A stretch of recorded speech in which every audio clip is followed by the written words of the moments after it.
Sahabat dan saudaraku, mari menggunakan waktu mempelajari firman Tuhan hari ini.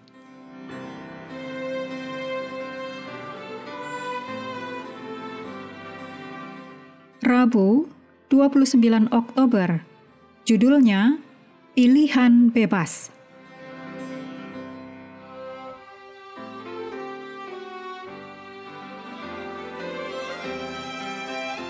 Kita mulai dengan doa singkat yang didasarkan dari Yosua 23 ayat 10.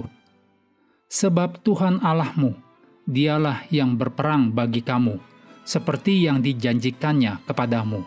Amin.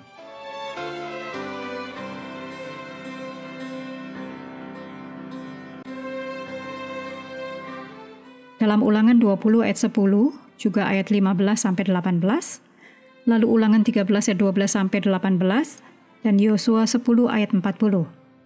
Dinyatakan bahwa hukum peperangan dan prosedur melawan kota penyembah berhala di Israel membantu kita memahami batasan-batasan kehancuran total dalam perang yang dilakukan bangsa Israel. Ayat Ibrani menggunakan istilah unik untuk menggambarkan kehancuran manusia dalam perang, yaitu cherem.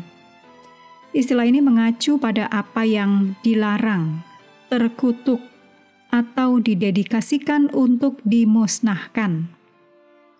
Seringkali istilah ini menunjuk pada penempatan manusia, hewan, atau benda mati secara lengkap dan tidak dapat ditarik kembali dalam wilayah eksklusif Tuhan, yang dalam peperangan, dalam banyak kasus, melibatkan pemusnahan mereka.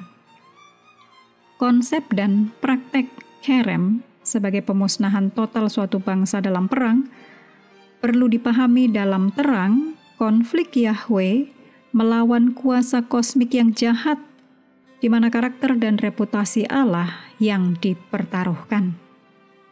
Sekali lagi, sejak munculnya dosa di dunia, tidak ada lagi netralitas. Seseorang berada di pihak Allah atau melawan Allah. Satu sisi menuju kehidupan kekal, dan sisi lainnya menuju pada kematian kekal. Praktek penghancuran total menggambarkan penghakiman Allah yang adil terhadap dosa dan kejahatan. Allah secara unik mendelegasikan pelaksanaan sebagian dari penghakimannya kepada bangsa pilihannya, yaitu Israel kuno. Pelaksanaan pemusnahan berada di bawah kendali teokratis Allah yang ketat, terbatas pada periode sejarah tertentu, penaklukan, dan pada wilayah geografis yang telah ditandai dengan tepat, yaitu Kanaan kuno. Seperti yang kita lihat dalam pelajaran kemarin, mereka yang digolongkan untuk dihancurkan telah secara konsisten memberontak terhadap tujuan-tujuan Allah dan menentangnya, dan tidak pernah bertobat. Oleh karena itu, keputusan Allah untuk memusnahkan mereka bukanlah keputusan yang sewenang-wenang atau bersifat nasionalistis. Selain itu, orang Israel akan mendapatkan perlakuan yang sama jika mereka memutuskan untuk mengadopsi gaya hidup yang sama dengan orang Kanaan. Ulangan pasal 13.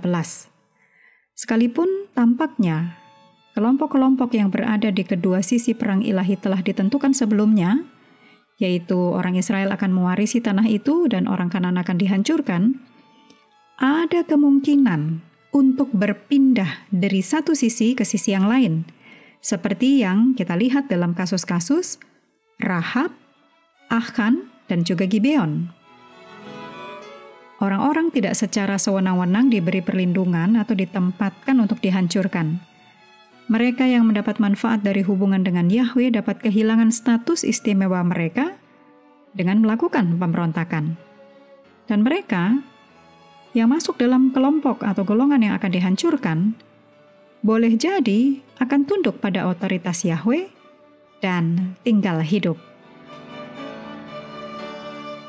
Renungkan aplikasi rohani dari pembangkangan bangsa Kanaan terhadap Allah bagi konteks kita saat ini. Artinya, konsekuensi pilihan bebas kita mempengaruhi kita secara pribadi.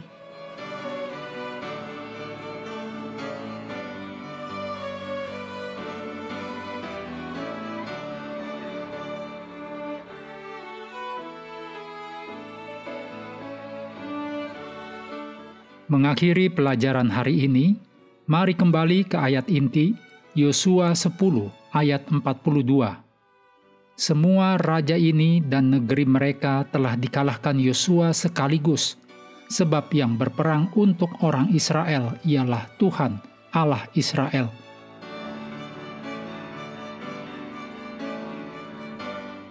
Sahabat juga perlu melengkapi waktu untuk bersekutu dengan Tuhan setiap hari.